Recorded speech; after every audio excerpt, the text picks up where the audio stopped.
Hey there, Mountaineers. I'm Matterhorn Matt, and welcome to episode 3 of Matterhorn Mondays, my weekly podcast where I have a guest. This week I have Alex, a historian, again. Say hi, Alex. Hello, everyone. And I'm sure a lot of you already know about his channel, but for those of you that don't, why don't you go ahead and explain your channel to them?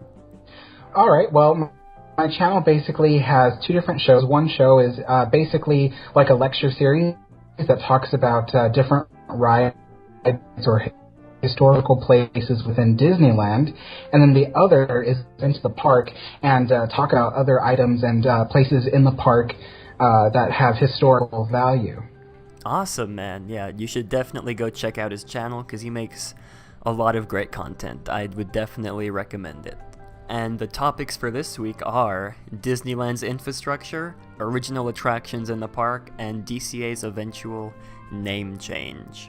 So we'll start with DCA's name change. So I've heard a lot of people talking online about how they'd like for DCA to change their name from California Adventure because basically it doesn't have anything to do with California anymore. And what are your thoughts on that, Alex? Well, I agree that the park should have a name change. Everyone knows it started off as, Disney's California Adventure, where it was all about California and being able to visit icons within the park that you could also visit within a mile of Disneyland. So that concept itself failed. And when they went and revamped the park back in 2012, they added some new things such as Buena Vista Street, which even I really love Buena Vista Street. I think it's really great. But then you've got problems where they're going to be adding Marvel into the park. They already added Cars Land, and then they're going to be switching out Paradise Pier for Pixar's Pier. So you have a lot of different IPs that are going to be in the park, and I just feel like it no longer is about California, so it shouldn't reflect that name. And honestly, I think some people have been mentioning using the name Disney Adventure Park, and I really like that name. I think that's a good one. Yeah, I agree with a lot of what you said. Disney Adventure Park sounds like a better fitting name than Disney California Adventure Park. And nothing to bash Cars Land, though, because I love Cars Land. Yeah, I really like Cars Land too. I have no problem with them, putting in Cars Land or doing Pixar Pier. It's what the guests really want. But, like we've been saying, it should reflect a name change with the park because it's no longer California, Yeah, and man, reflecting on what you said a couple weeks ago, you said that you didn't think Disney had a set plan for California Adventure on what it should be, and you said that Disneyland does. It's a world of fantasy tomorrow, and I just wish they would have thought about all of this before they're adding Pixar Pier and before they're gonna add Marvel Land, and I guess before Cars Land, but I'm not complaining about Cars Land. Yeah, like I was saying a couple of weeks ago, Disneyland had kind of a formula in place where every land was based off of something within a magical realm. So Disneyland being a magical realm, you could visit the past like the Old West, or you could visit a land of adventure of the jungles of the world, or a land of fantasy, or a land of tomorrow. And so Disneyland has that formula, and they can just add rides and things like that to the park while still fitting in that formula. However, California Adventure never really had much of a game plan. I mean, they began with the idea of it being a kind of a tourist-like park where adults could visit and have their kids just spend time in Disneyland across the way. But when that game plan failed, they never came up with something to replace it. So they kind of just went and started throwing things into the park to kind of bring up the popularity. The first thing that they did was add Bugs Land to help with the fact that the park wasn't really built for young kids. And then after Bugs Land, they went and added the Twilight Zone Tower of terror to give it a better thrill element and something of a better kind of dark ride experience. But once again, they were just putting things into the park to try to make it popular. And then when they went and redid this revamping in 2012, they thought then that they might stick with more of a Walt Disney's kind of dream, like you're stepping into a land of Walt Disney's imagination, which I thought was okay, that'll work. But then they didn't go along with it. Now they're talking about doing these other additions, and it doesn't fit with that anymore, because Marvel was not Walt Disney's imagination. Pixar was not part of Walt Disney's imagination. So it's just interesting. I don't mind them wanting to put IPs in the park that will bring the guests in and make the guests happier. I'm up for anything that'll make the guests happier. Mm-hmm. But they have to have a game plan, Yeah, absolutely. And let's see, I agree with you, but I feel like they only have 2 parks over there to throw all their IPs in, whereas Disney World, they have 4 parks, and I feel like a lot of the times Disneyland just gets the short end of the stick with theming. Like with Star Wars Land, I don't think it really belongs in Disneyland. I know you probably feel the same way, and there's just not a lot of options on where they want to put, or on where there can be put IPs in the park that won't ruin the theming of a lot of the areas in the parks. Right. That's exactly how I feel about Star Wars Land is it's a single IP, just like Toontown. It just doesn't fit in Disneyland because Disneyland already has its formula. And, honestly, Star Wars Land would probably fit in a park about adventure. And that's why I really like the idea of renaming California Adventure Disney Adventure Park, because it doesn't leave anything out. The name doesn't leave anything out, but it also doesn't specify, what goes in there. So pretty much with a name like that, you can get away with putting these different IPs in the park. Of course, there's also the other idea, which is the third gate, of course, which is adding other things to the third gate, but that's way ahead in the future. Yeah, of course. I wouldn't even think about a third gate coming within the next 5 to 10 years, maybe even more. But let's see. I feel like a lot of people, well, not a lot of people, I've seen a couple people say that a lot of the rides in Fantasyland are IP based, with Peter Pan and Pinocchio, Snow White, but well, they're the like original IP. Yeah. Yeah, like that's different than adding Star Wars or adding Marvel, because Star Wars is not, quote, Disney, and neither is Marvel. Peter Pan is Disney, and so is Snow White and Pinocchio and Mr. Toad, all that stuff. Right. And well, the other thing too is it's different if Disney decided to build a Peter Pan land, Oh, yeah. where there's a whole land based on Peter Pan. I would even object to that as well, because once again, I'm looking at what will last for several decades the way that Fantasyland has lasted. I mean, Fantasyland, it did receive a complete refurb in 1983, but for the most part, in a sense, it's been untouched. All the rides that were there in Fantasyland in 1955 are still there today. And so, in a way, Fantasyland has really lasted through the years. I don't see Star Wars lasting 60 years. I don't see... maybe. But, I don't think the land would last 60 years.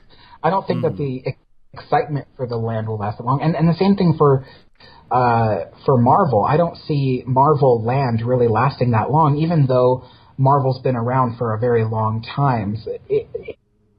It's very different when you're in a 3-dimensional theme park, And when Disney built Disneyland and put all those original Fantasyland rides in Fantasyland, he didn't know that those movies would go on to become classics, and they don't know that Marvel will have the same popularity that all those Fantasyland attractions still have. I mean, I rewatch a lot of those movies almost every week, and I don't know, I just get tired of watching Marvel movies, you know? Right. Well, yeah, I get exhausted watching movies like Marvel movies because, I mean, everybody loves the action, but I feel like there's way too much action. There's so much for my eyes to look at, and I just get exhausted watching the movies. So I try to be objectionable when I talk about Marvel Land or Star Wars Land, but, you know, I must admit I do have kind of a bias because I don't enjoy the Marvel movies, and Star Wars, I don't enjoy those movies either. So, you know, it's tough. I mean, the land is, you know, it's going to be promising, at least for the next 10 years. I'm sure it'll be very popular, but I start to wonder about decades later, you know? Definitely. And this segues us into the second topic, which is original attractions in the Disney parks. I can't remember the last original non-IP based attraction Disney has made, but do you feel that they've sort of moved away from creating original attractions and going more IP based? Well, yes and no. So at Disneyland and California Adventure, yes, they've started moving away from doing original ideas. But what's interesting is that with other parks, other Disney parks, they've maintained originality in some way. So, for instance, I believe it's Hong Kong Disneyland, they have Phantom Manor. And Phantom Manor is or is it? No, Mystic Manor. I'm sorry. Mystic Manor. Mystic, that's right. That ride, I've seen videos of it, and it's really amazing because it's not based off of any IP that currently exists, and it's an original idea from Walt Disney Imagineering. And the best part is that the ride looks amazing. The story really goes together without having to say too much, and it feels like a Disney ride, even without the fact that there's no pre-existing story. So I feel like in America, Disneyland and other Disney parks are moving away from originality in favor of what's familiar to the guests. And part of that is because of the guests' requirement for synergy. They want stuff to see. They want to see stuff everywhere. They want to experience what they're experiencing in the movies as opposed to getting a new adventure. And I would say that maybe the very last ride made in the American parks, or at least in California, would be Soarin' Over California. Was probably the last original, story-based ride, and it was amazing. I mean, look at how long it lasted before they changed it into Soaring Over the World. So they can do it, but they won't because that's not what the guests want. And let's see, I feel like in all the other parks, not just the USA parks, I feel like they have a lot more original stuff because with building a new park, they have a fresh start to come up with whole new ideas and to just not rehash, I guess, what we have here in the US. And also a lot of that has to do with space, Disneyland didn't have a lot of space to begin with, and it still doesn't. And I don't know, it's just a tough situation. Oh, yeah, you're right. I mean, they really have to, when they want to add a ride to Disneyland, they really have to question the ride's merit and how long the ride will last. It's different if they were to add a ride to one of the parks at Walt Disney World. They have so much space that they don't have to think twice about putting in a failure. But at Disneyland, there's no space left, and anything that they put in, they have to tear something out. So there's a lot more money being spent at Disneyland than there is at Magic Kingdom Park. And so adding a new ride, it has to be a winner. And so you can kind of see that reflected in the fact that they're building IP-based rides and attractions and lands because they feel like that's what will remain. If Disney were to try to install, let's say, Mystic Manor at Disneyland, there's a great risk that the American population won't take to it the way that the Chinese population has. So, so there's a lot of risks at Disneyland. Yeah. Yeah, I totally feel what you just said. And same goes for California Adventure too. I mean, I enjoy, like you said, Buena Vista Street and the new area of I forget what it's called, the Grizzly Peak area. I like that a lot. But oh yeah, yeah. But I just don't think that we'll ever. Well, maybe not ever. Maybe eventually down the line we'll see one new original attraction. But like you said, Disney's moving a lot towards IP based, especially in the USA parks, or in in Disneyland. Mm-hmm. And I don't know, I just miss when Disney was, I don't want to say creative, because they're still creative now with Star Wars Land. I'm pretty sure it's going to be awesome, but yeah, I totally feel what you're saying. Yeah, you miss the original ideas. Yeah, original ideas. I can't remember the last original idea that was put in Disneyland. It had to be before Star Tours, and that was back in 1987. So I mean, gosh, it's a long time. I would dare say that the new Tomorrowland was the last original ideas, such as having adventure through inner space. Mm-hmm. So, I guess Haunted Mansion would be it, actually, because Haunted Mansion was in '69. So. Oh, okay. Yeah. That's just crazy to think anyway, about. It is, yeah. I mean, you'd really think that Disney would have a lot of faith in their creativity. Yeah. But they don't. And that's just the problem, is they don't have any faith in what they do, and it shows. I could go off on a tangent about that, but... Well, let's see. You mentioned Toontown earlier, and I personally am not a fan of the way Toontown is today. I mean, back when it first opened, it was okay. They had, at least the trolley was running and Goofy's Bounce House. But I know my sister sure likes Toontown. But I don't remember where I was going with this, but let's just leave it at that. Well, Toontown is such a troubled land. I mean, I still read Mice Chat articles, and they sometimes show how dilapidated Toontown has become. And yeah. It's really sad, mostly because of how disgusting the land looks. And...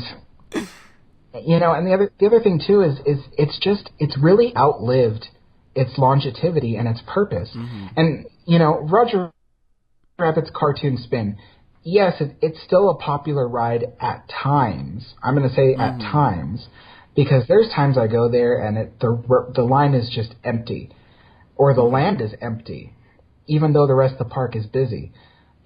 So that land is really troubled in the fact that there isn't too much more that they could do to it that would be relevant to today's guests. I think, like we were saying a couple weeks ago, only a small percentage of kids nowadays have actually seen the movie Who Framed Roger Rabbit. And so to them, the land means pretty much nothing except it's where Mickey lives.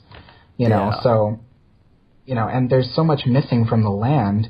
You can almost say it's a land of, forgotten and misfit rides, so. Absolutely, yeah.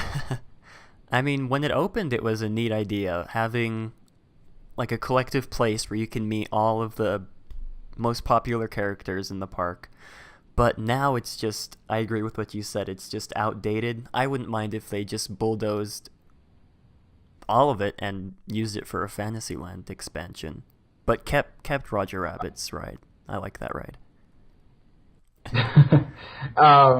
Yeah, I agree. I think that space could be really used properly as part of the Fantasyland expansion. They could probably do something. I mean, even if they put a Frozen ride in there to satisfy the guests that really want to see Anna and Elsa, or something. But I mean, Toontown is just something's got to happen to it. Something's got to give, unfortunately, it just keeps sitting there and it's like watching some like old hag wasting away. It's just terrible. It really is.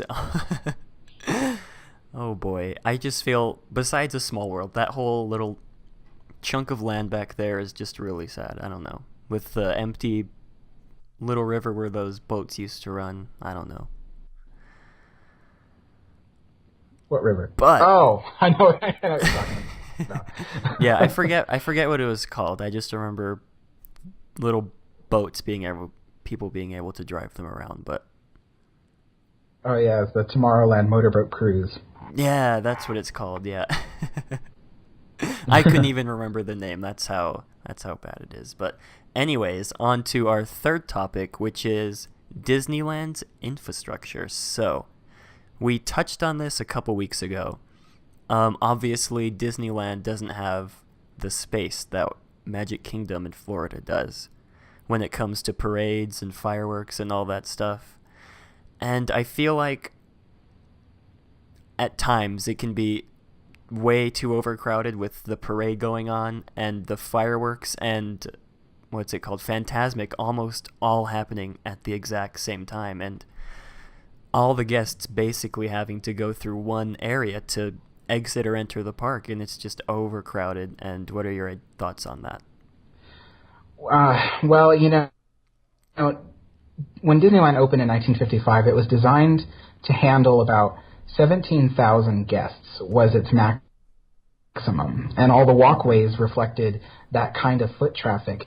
And honestly, the park has really been added to as opposed to really expanded per se. So, while they added New Orleans Square and Critter Country and Toontown, they didn't expand the walkways that lead to them, such as Frontierland's walkways or Adventureland's walkways were expanded, but that ended up having other troubles later. But most of the park is still the same size as it was when they added these lands to the park. And so these walkways are just filled with people, and it can't handle that amount of people. So, Disneyland really needs to work on that. But unfortunately, here's the kicker. You try to work on that, and you end up bulldozing people's favorite buildings or classic rides and having to redo them. And so you have the people that don't want to see that level of change, and then you have the people who feel like the walkways should be expanded and increased in size. It's really terrible. And the thing is like you were saying, when you have Phantasmic going on, and then the nighttime parades, and then the fireworks, it's a complete nightmare trying to get around. Mm-hmm. So, and one of the biggest factors, I think, is actually stroller parking. Yes, strollers are a nightmare. Yeah, it really congests walkways in a way that it just kind of bottlenecks it. So there's a lot of different ideas on how to increase their capacity for foot traffic. Mm-hmm.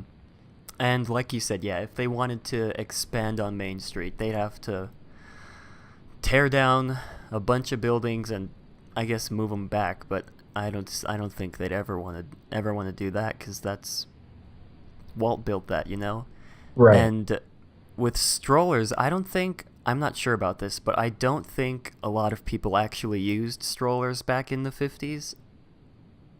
Mm-hmm.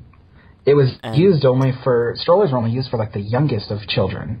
Yeah, I don't know why parents have like 7 or 8-year-olds in their strollers. Like, that's just ridiculous. Yeah. I mean, they're old enough to walk, but Well, exactly. I mean, it's like a lot of people actually have mentioned that back in the 50s and 60s, you didn't see as many strollers, and that's because people only used their strollers for like toddlers and such, and the rest of the children they had to carry around, or the children had to walk. Uh, um, and then again, back then the park was a bit smaller, so Yeah. so there was a little bit of leeway with that. But now today you have all these strollers, and honestly, I feel like kids who are 7 or 8 should walk, but at the same time, I'm going to have a lot of parents telling me, "Well, you try to get your 7 or 8 year old to walk." So, so what I have to say is they should do like what they did with Adventureland recently, where they made space for stroller parking that was out of the way of the main walkway, Yeah. and as well as taking the seating areas out of the main walkways and putting them more indoors where shops used to be. Honestly, I think there are enough shops in Disneyland. There's plenty of Yeah. places to buy stuff, and most of the shops sell the same things anyway. Yeah, that So that bothers me. you could really do without it. Oh, I know. Disneyland used to have all different shops, and each one sold its own things. Now every single one of them sells the same T-shirts and jackets Yeah, and things. it's so ridiculous. Like I'd pay a lot of money for like a Frontierland specific T-shirts or mugs or Adventureland, but that's just a whole different topic. But I feel like they could do that maybe in Tomorrowland if they really felt like closing down at least a one attraction, or let me see, chopping off at least half of Mickey's Star Traders to just dedicate it to stroller parking, but I'm not sure. I don't think they'd ever want to do that, honestly. What I was thinking was if they really wanted to, they could remove the I forget what it's called, but the little shop that's underneath the old People Mover platform. Oh, yeah. And they could make way there for stroller parking, because that area is right in the center of the main areas of Tomorrowland. And the seating areas that surround it could be filled with stroller parking as well if there's that many strollers. Yeah. And let's see. Yeah, I think that would help a lot, because they do a lot of stroller parking between Star Tours and Buzz Lightyear, and that really bottlenecks the entrance of the land. Oh, yeah, I was definitely. even thinking that there's a possibility if they were to do a Tomorrowland refurb and move the Astro Orbiter back to its original place, or at least close to it, then they could find space towards the entrance of the land to have stroller parking and an overhead walkway that goes over that. So, Yeah, definitely like there's an little. underground thing. Yeah, okay. Oh yeah, I mean, you can create all sorts of nooks and crannies all over the park to do stroller parking. I mean, in Fantasyland, you could take out they have a Christmas shop that replaced what was it called? The heraldry shop. Yeah, that's what it is. There they used to sell like armor and things like that, or swords. Now it's a little Christmas shop, and honestly, if they just took that out, they could put stroller parking in there. So there's little things that they could do here and there to take strollers out of the walkway. And like you said about underneath the old Tomorrowland platform, I think there's a Disney Vacation Club kiosk there, and how many more members of Disney Vacation Club do they really need, am I right? Like, they can just get rid of that and just replace it with stroller parking. Yeah, they don't need the Disney Vacation Club. I mean, if people want to do Disney Vacation Club, they'll seek out Disney Vacation Club. You don't need to advertise Disney Vacation Club. Yeah, I'm not going to be one day walking in the park, see a Vacation Club kiosk, and think, oh, I'm going to spend all this money to stay at one of the resorts. But anyways. They could use What's that old arcade in Tomorrowland that closed? I forget what it's called. Oh, the Starcade. Yeah, they could use that as stroller parking, because it's not like they use that anymore anyways. That's true. They could use stroller parking there because a lot of people they park their strollers in that alley anyway for when they go to Yeah. Space Mountain or things like that. So Mhm. that really clogs up the Space Mountain exit. And they could put stroller parking in there, or they could, well, I know a lot of people really like the Star Trader, and there's a lot of merchandise in there, and people really want that. But I think the Star Trader really backs up the exit for Star Tours. Mhm. So I think it would behoove them to kind of move the Star Trader over into the old Starcade and allot some space for a Okay. dedicated exit for Star Tours. Yeah, Because okay. I really honestly hate having to exit Star Tours through the Star Trader. Yeah. You know, it's Mhm. just, and it gets so busy on really busy days, you can't even get out of the shop. Mhm. And maybe they could also move a lot of that merch over to Star Wars Land once it opens and do what you said also. But I think it'd be really cool if they added the escalator back up to Space Mountain. But I think that would take up a little bit too much space. But then again, they could use the area where the old fast pass queue would be for stroller parking also. Well, you know why they took out the escalator. Mm-mm. Well, basically, what would happen is when the line would back up, people who were on the escalator would get squished when they got to the top because Oh. everybody was all backed up. Mm. Yeah, so you have a moving escalator and nowhere to go. So Mm. that's what made them stop with the escalator. But you do bring up a good point because actually a lot of people ask about the large open space up there where the queue for Space Mountain is.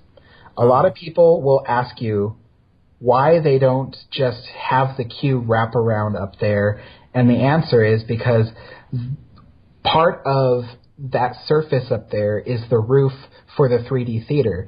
And the 3D Oh yeah. theater, when Space Mountain was constructed, was an outdoor theater. So Mhm. the roof was added very last minute and leveled with the queue area for Space Mountain. So they can't actually put the weight of zigzags full of people Oh. on that on Okay. that spot. So yeah, are probably going to ask that, uh, because they're going to say, "Oh, why don't you move the queue up or something?" Anyway, That's interesting. I didn't think that I didn't think that they wouldn't be able to the roof wouldn't be able to handle all that weight, but that's a good point. Um let's see, back to Phantasmic though, or the nighttime shows. I feel like a lot of good would be done if they ran the parades only on weekends, and that way on weeknights there wouldn't be as much congestion. I mean, there'd still be a lot, but it at least ease it up a little bit. yeah, I agree. There should be really on weekdays there should be pretty much one nighttime spectacular that really Mhm. is, as Walt would say, the kiss goodnight.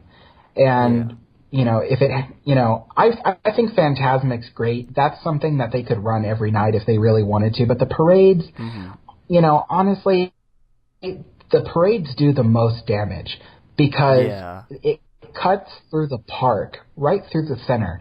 And Mhm. when the parade is going, it's really difficult to get from one side of the park to the other, you know, and Yeah.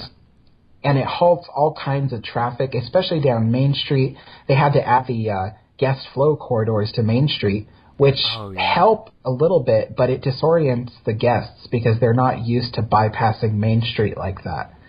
Mhm. So, you know, so the parades really are a special problem. At least Phantasmic, it's crowded on the west side, so you know what Mhm. place to avoid. But but it's hard to avoid the parade. Mhm. And like I said earlier, Disney World was built with the idea of having these huge walkways for exactly what you said. When the parade was going, guests could just walk through the side and not really be bothered by the parades at all. But Disneyland doesn't have that luxury. Right. You know, one of the issues when I was a cast member was if I had my lunch around the time the parade was happening, Mm-hmm. I couldn't get to the cast member cafe to get my food for lunch because I would have to wait to cross the parade route. And that was just terrible because I had gone many days without actually being able to eat anything for lunch and then having to work an 8 to 10 hour shift, you know, and all because the parade was happening. And of course Disney has this weird thing where you can't clock in and out at the cafe. You can only clock in and out at your location. So that means I'd have to run across the park to get to the cafe, cross the parade route, get my food, eat it, and scarf it down as fast as I could. So that way I could run across the parade route again and get back to my location all the way in Frontierland. And, you know, and I guess a lot of people are wondering, well, where the hell was the cafe? But I suppose it's right behind the Plaza Inn. Mm-hmm. Yeah, so. That's interesting. I didn't think that... I don't know, I guess I just figured that cast members would have all these backdoor entrances where they wouldn't have to go around, like, in park to get to one area to another, but I think that's only at Disney World, though. It's only at Disney World. At Disneyland, there's very few places where you could actually go backstage to avoid a whole place, you know. Mm-hmm. They had... Okay, back when Aladdin's Oasis was abandoned, I was able to... If I worked at, let's say, the Bengal Barbecue in Adventureland, and I had to go on my lunch, and I'd go to the cast member cafe, which was behind the Plaza Inn, then what I could do was I could go through Aladdin's Oasis and onto the stage, and then behind the stage it led to a pathway which was behind the Jungle Cruise, and then I could basically avoid the hub area that way. Okay. And I could just cross from where, let's see, Coke Corner is, or I guess some people call it Refreshment Corner, cross from there over to where the corn dog cart was on Main Street.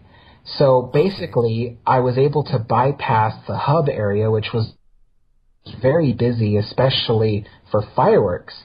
But now that they use Aladdin's Oasis a lot, cast members wouldn't be able to go through the stage area for their... I mean, not that I have to worry about it anymore. I'm not a cast member, but but that was one of the perks. But I mean, now you have a lot less walkways for cast members to go through, and that fits into our infrastructure conversation because there isn't anywhere for cast members to really go to avoid the crowd and to get efficiently from one side of the park to the other. So the cast members have to use the guest walkways, and those are always overcrowded. Yeah, and I noticed a lot on my last trip to Disneyland. I'd see a lot of cast members from, say, Adventureland walking through Main Street with their lunchboxes, and I wouldn't say I thought that was weird, but I just figured that they'd have their own little secret path to get to wherever they needed to go. But that's interesting. And let's see, back to Fantasmic though. I feel like Fantasmic is such a popular show that they wouldn't really want to run it only on weekends or only on weeknights. Yeah, you know, Fantasmic, I think that show is so popular they could run it every single day. But there's the issue of the crowds, which makes it difficult for guests who are, let's say, at the Haunted Mansion and want to get to Main Street. It's so very difficult. And honestly, I feel like that could be fixed with some simple space making for walkways. So, Mm. for instance, they have this levee that you can walk on top of over in front of Cafe Orleans. It's basically an elevated walkway that's maybe about 2 feet above ground level, and it goes all the way to French Market. And Okay. that elevated walkway was originally intended for preferred viewing of Fantasmic back in the 1990s. And they don't use it for that anymore, but now it's in the way. So if you want to get around Fantasmic, you have to avoid this massive concrete, elevated walkway that really goes to nowhere. And because it's fenced in on both ends of it, so it really doesn't go anywhere.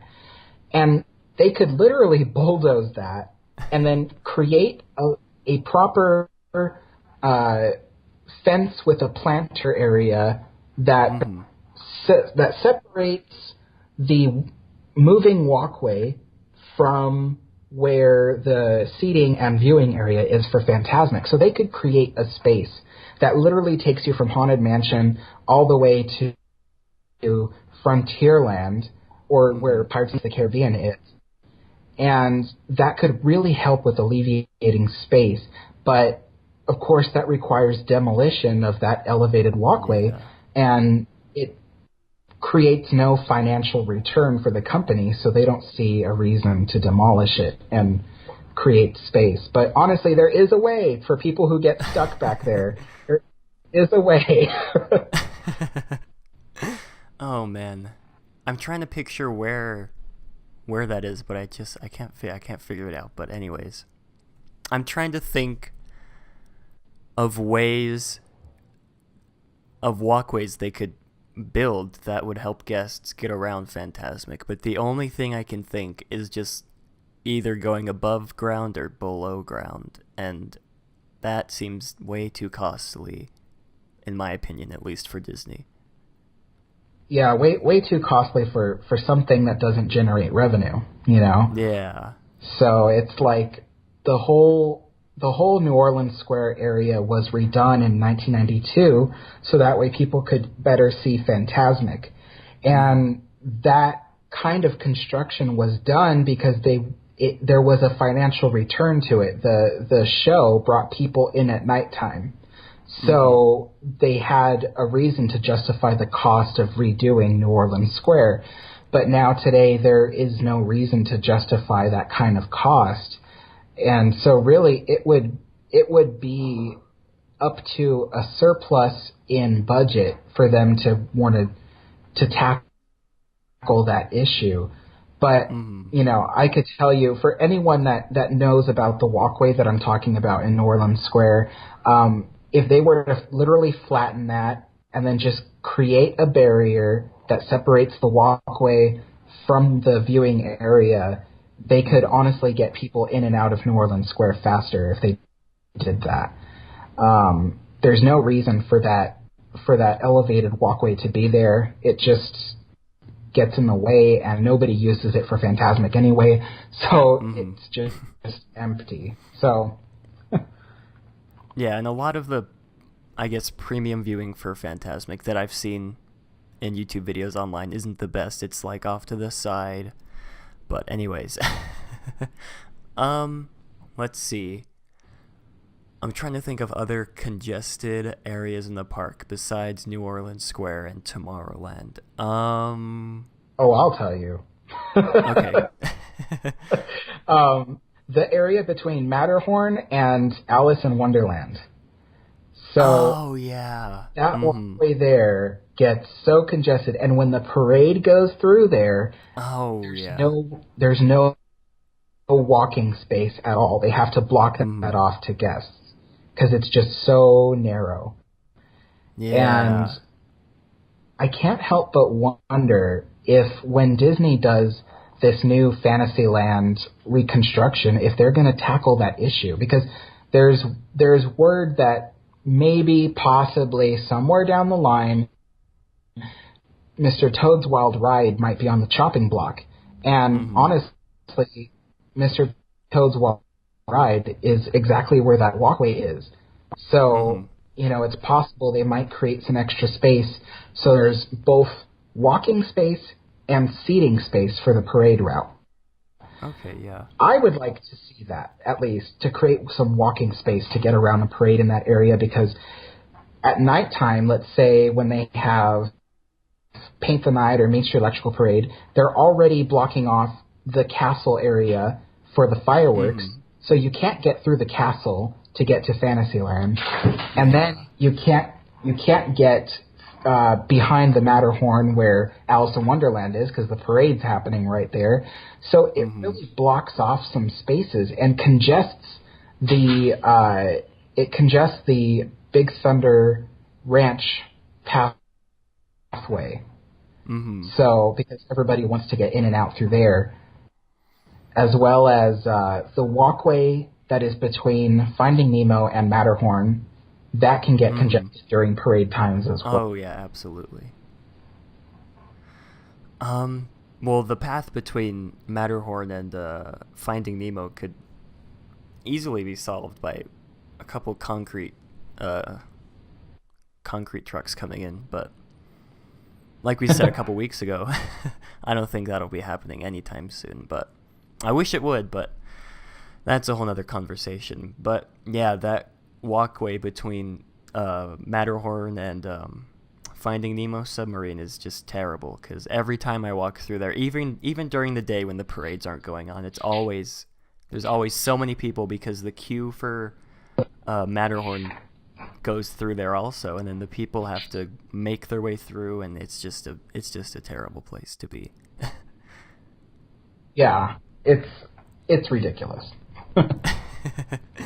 And that just goes back to what I was saying about running the parades only twice a week on weekends. But I believe, correct me if I'm wrong, I believe they used to run the parades only on weekends.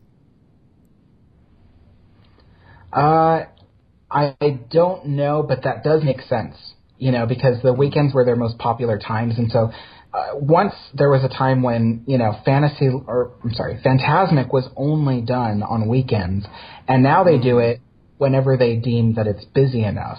So I think that if Disney kind of moved around their schedule of when the parades happen in order to make it so these congested times, such as around fireworks or around Fantasmic, the parade is really the killer, and they need to move that and maybe only make the parade happen once.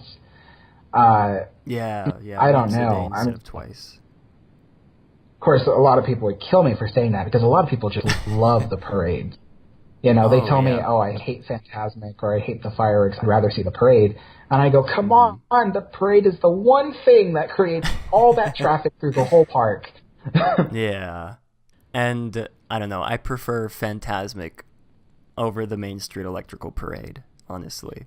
Oh, me too. Fantasmic is such an amazing spectacle, and it's so worth it to see it.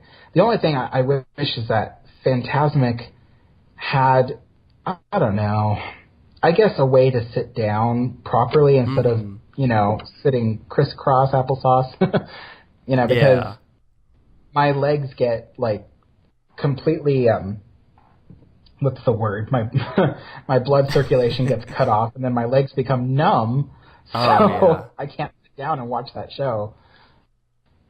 Yeah, that's just the worst. I remember a couple months ago when we were in Disneyland, I was telling my family that they would soft open Fantasmic the second to last day that we were going to be there, and sure enough, they soft opened it, and we waited, I want to say 6 hours in New Orleans Square for the first viewing of the new Fantasmic. And I think it was worth it, because my mom did a lot of the waiting, honestly, and my dad and I just hopped in a couple hours later. But I can see I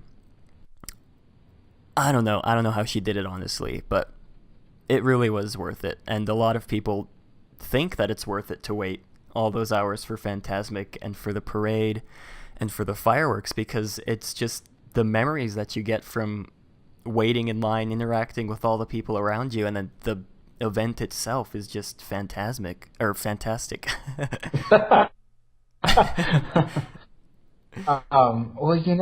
that's the one thing, and I have to say this here. A lot of people will criticize me for it, but there's a problem though with the people that sit and wait for hours and hours and hours on end.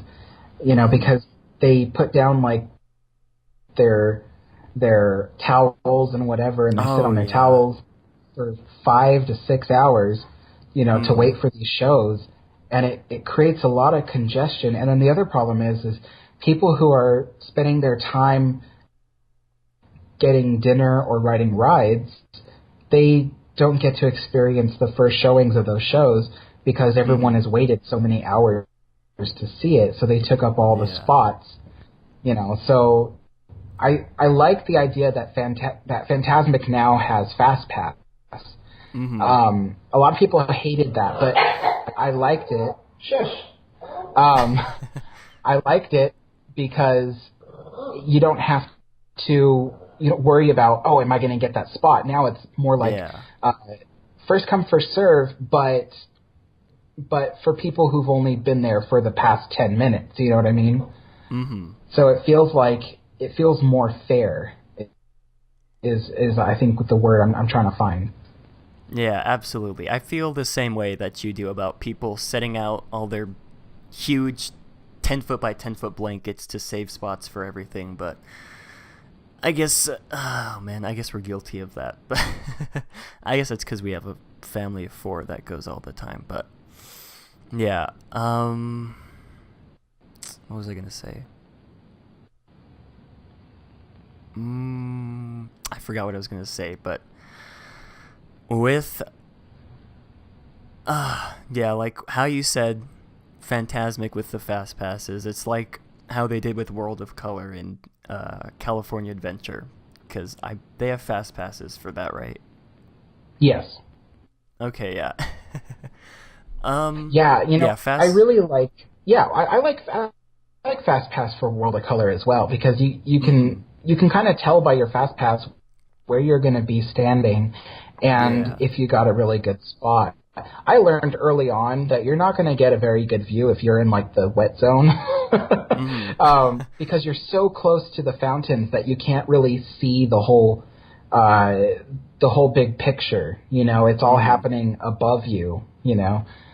So I learned early on that the farther away you stand for World of Color, the easier it is to actually see the whole show. And Fantasmic Fast Pass is kind of the same way. Based on what area you have, you can kind of tell what kind of view you're going to get. Mm-hmm. Yeah, and a lot of people fight and claw for that the very front of Tom Sawyer's Island, because that's where all the action is. If you're off on the side, you can't see Mickey or the dragon or any of the other stuff. But I think they do all the missed projections on the other sides too. But yeah, and same with the fireworks. You don't want to be stuck like in Frontierland to watch the fireworks, Yeah, I agree. I usually, when I have guests with me and I want to like show them Fantasmic, I usually try to find a spot towards the center view, so that way you could really see Mickey and the dragon and the different characters. I used to have a trick about using Riverbell Terrace, but now that they use that for Fantasmic viewing, now I can't do that. But yeah, even though you do get the projections on the sides of the island, you don't get a very good view of the whole stage, so it can be very frustrating. Yeah, and that makes me wish that Fantasmic had its own little amphitheater stage like Walt Disney World, but that's not going to happen. Yeah. I mean, they would have to move the whole stage back, I think, in order for everyone to get a good view of the center of stage. Because the stage, let's see, when you're in the Fast Pass viewing area over by Haunted Mansion and you're looking towards the island, you can't see what's happening on the other side of the stage because the stage is raised up above the water. So it's really difficult to get a good view of the whole show from those extreme angles. Even from the slight angles. If you sit over by where, let's see, Stage Door Cafe is in Frontierland, you won't get a very good view of the projection screen because you're in between. Yeah. Your view is in between both screens, so you don't even know that there's some kind of projection going on. So it really matters where you sit to get a good view. Yeah, and a lot of that I feel like isn't really the guest's fault. It's Disney's fault for putting so many projections and all that stuff into Fantasmic, but I'm not complaining because the projections are, well, they're okay. I mean, I guess I am complaining a little bit because there could be less projections. I'd prefer more real life characters and all that stuff, but yeah.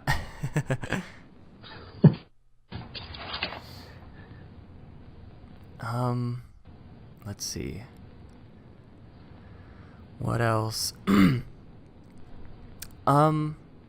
you think it'd be good for them to run only one showing of each of the nighttime events that they have every night? Oh, I don't know. I think that would be based off of how busy the park is, because if let's say the park is doing super busy, like they got maybe about 65,000 people in the park, and you got Fantasmic going that night, there's a possibility that you might not be able to make it to the first viewing of Fantasmic. So I usually try to find the second viewing of Fantasmic. And so, I think, I don't know, I guess it would depend on how busy it is. The parade, I think they could do that just once, because you got a huge viewing area for the parade. I mean, all the way from Small World to Town Square. There's plenty of space to see the parade, and no one even makes it to the second viewing. I've seen the second viewing; it's empty, So I think they could just do one parade, and of course the fireworks show. There's only one of those, which is really good because if there were two, the park would be so insane. Yeah, and also along with that, they could, I guess, separate each show better, like have less time or more time in between Fantasmic and the parade and the fireworks. Oh yeah, and that would benefit the guests because that way they can get from one viewing area to the other in a good amount of time. The fact that they have the shows happening so close together, their hope is that people will choose one show over the other. And, because you'd have to think, oh, well, if I'm going to watch Fantasmic, I won't make it to the parade. So that's what Disney wants. But if you were to separate those different shows by a bigger distance of time, you wouldn't have such overcrowding issues, and you would be able to accommodate the guests being able to see more than just one nighttime show. They could see the parade and the fireworks and Fantasmic. Yeah, absolutely. But I mean, like right now, I mean, if you watch Fantasmic and you stay a little bit longer, you can see the fireworks. But when it comes to the parade, everything just circles around the parade. They need to do one showing of it and put plenty of time between that and the other shows. Let me see. I'm not sure what time the sun sets over there in California for you guys, but I feel like if they did a lot of time in between, that they wouldn't have, I guess, night for the electrical parade, because you can't watch the electrical parade like during the day. It'd ruin the entire purpose of the electrical parade. And same with the fireworks and Fantasmic, and Yeah, the park hours would have to be so that way it's open pretty late. But I think that they should do that anyway, because even on nights when Disneyland closes at 9, it's still super busy up until 9 p.m. Honestly, they could have the park open later, all the way up until 11, and it doesn't cost them that much to keep the park open another 2 hours when they're still that busy at 9 p.m. So they could benefit from increasing the park's hours, and then that could help them to maybe space out the nighttime parade farther away from the other two shows. Oh yeah, absolutely. I wouldn't mind staying in the park until 1 a.m. I mean, that'd be like a dream come true, but Well, you know what? I wonder if there will be a day if they have to do like 24-hour every single day. Oh my I don't know. Can you imagine? That would be... I feel like I'd do that one day, and then I'd be pooped out on Disneyland for the next 6 months, but... I feel like Disney banks a lot on the fact that people are going to wait all these hours to see one parade, and then they'll just be too tired to wait in line for, say, the fireworks or for Fantasmic. Oh, that's true, because as soon as those shows are over, you see a significant amount of people leave the park and go home. You know, if they were to make those shows happen later in the night than they usually happen, people would still wait. So, I mean, I guess it could go either way. I mean, you might have people leave early because they don't want to wait that long for the parade, or maybe they would stay in the park longer and maybe not take up other space and walkways on other parts of the park. I don't know. Yeah. And let me see. What was I going to say?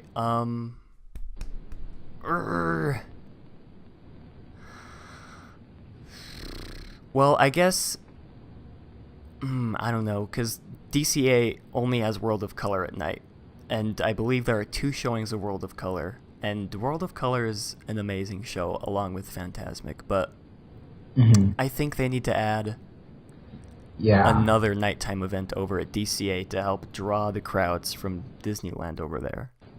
That's true. I mean, you see, like, World of Color is really great because it draws so many people to California Adventure and kind of takes them away from Disneyland. But yeah, you know what? Sometimes during the 4th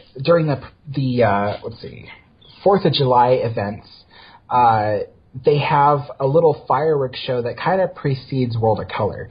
And honestly, I think California Adventure could benefit from a little fireworks show. I mean, they can't do anything too big because Catella is right there.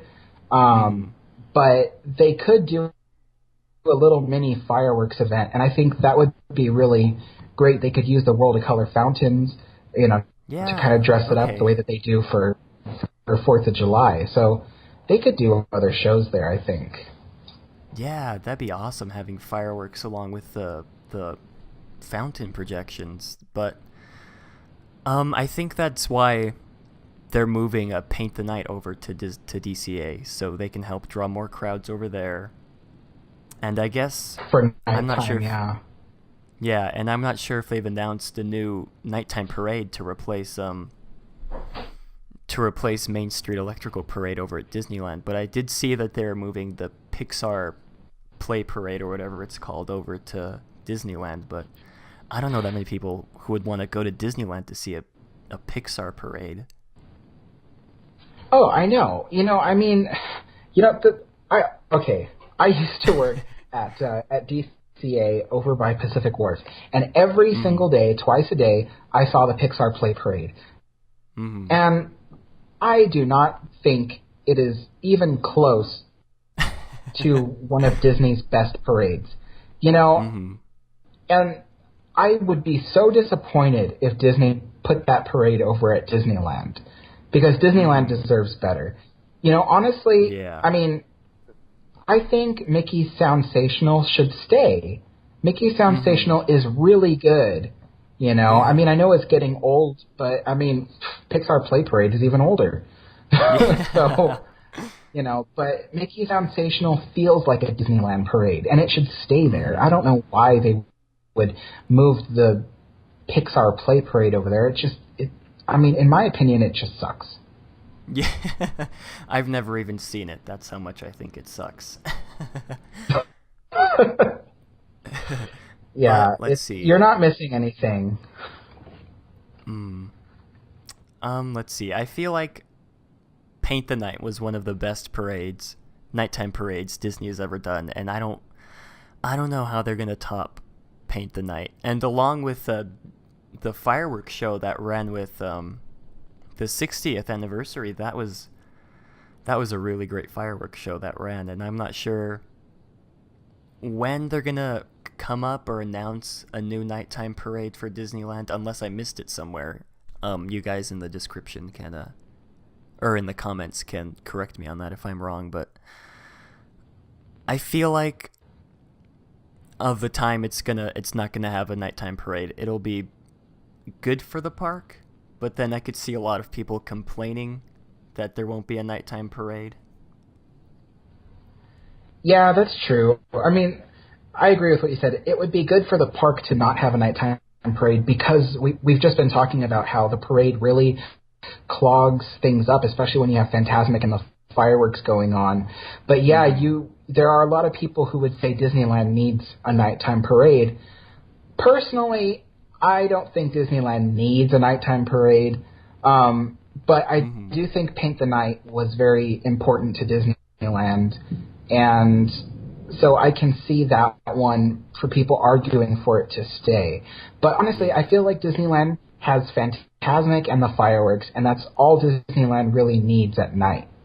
You know? Yeah, and besides in California Adventure, I feel like it'd be better for the nighttime parade to be over there than in Disneyland, since California Adventure has more walking space than Disneyland. Oh yeah, I mean their parade route is the longest parade route I think of any Disney park, but it accommodates a lot more people, and that's the benefit of it. And especially since the walkways are so wide as well, you can easily get past the parade. Oh, so, yeah, absolutely. You know, yeah, DCA is built for parades. Yeah, unlike other things, but I know, ironically. Let's see. The weird thing, I think, is that a lot of people camp out in the main, right in front of the castle, for the parade, and then they stay there for the fireworks also. I feel like, I don't know, I feel like it should be one or the other. Disney should somehow enforce stronger that people shouldn't wait all these 6 or 5 hours for the parade or for Fantasmic. I feel like it should be an hour before. It's just first come, first serve. But wow, now that I said that out loud, I feel like a lot of people would be beating each other up on getting the best views. I don't know. Yeah, I mean, there is a little bit of give and take with it. People would be beating each other over the head to find a good spot. Yeah. But then again, that's what the excitement is all about. You know, whose butt are you going to kick today, you know? Yeah, absolutely. All right, guys, I think we'll end it on that note. Thanks again for being on the show, Alex. It was great talking to you. It's been my pleasure. Thank you for having me. No problem. You guys can go ahead and sub to Alex. Links will be in the description, and he also has a Patreon up. Go donate to his Patreon so you guys can help fund his vlogging adventures in Disneyland. And I also have a Patreon too. You guys can check that out if you want. And follow me on Twitter, Instagram, all that other stuff. Any last things you want to say? No, I'm good. Alright guys, well thanks for joining us on episode 3 of Matterhorn Mondays. We'll see you next week. Bye.